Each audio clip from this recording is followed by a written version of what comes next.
Mapuso sa Bacolod City naman, duha ka manog pangisda ginrescue sa kadagatan sakop sa syudad matapos magkapa ng ilang bangka. Yaring balita nga itong gintutukan. Matapos ang 8 ka oras nga pagpalutaw-lutaw sa dagat, matapos nagkapa ng ilang bangka, na-rescue ang duha ka manog pangisda sa dagat sakop sa Bacolod City. Isa ka naglabay ng ROR vessel ang nakakita sa ila. Ang malalaki sa video, amo Sanday Rochelle kag John, dun sa Itagabanago. Nagpalawod sila Enero 28 sa hapon apang bangod sa makusog nga hangin kag balod, nagkapa ng ilang bangka. Gatrol kami, panagat. Tinakapan niya, may ginlakad sa duwa ka balod ng pambot, nalunod.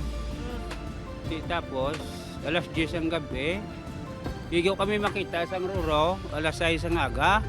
Pertiin ko ba naman kaya siyempre ang lawas sa kaya naglugdang mo. Gilayon yung ginpasaka sa ROR vessel ang duha ka gindapatan sang first aid.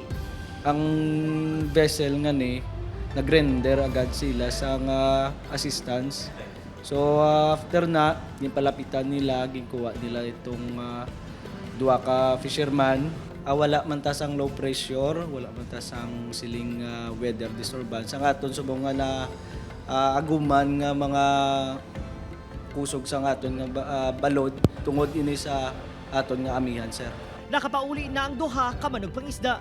Samtang, padayon yung ginapangita sa PCG ang manog pangisda nga si Anthony Barte, 40 anyos, sang Barangay 1, Bacolod City nga 3 na kaadlaw nga nadula. Martes, Enero 27, kuno ini, nagpalawod apang wala paghihapon makapauli. Nag-deploy kita sa rubber boat.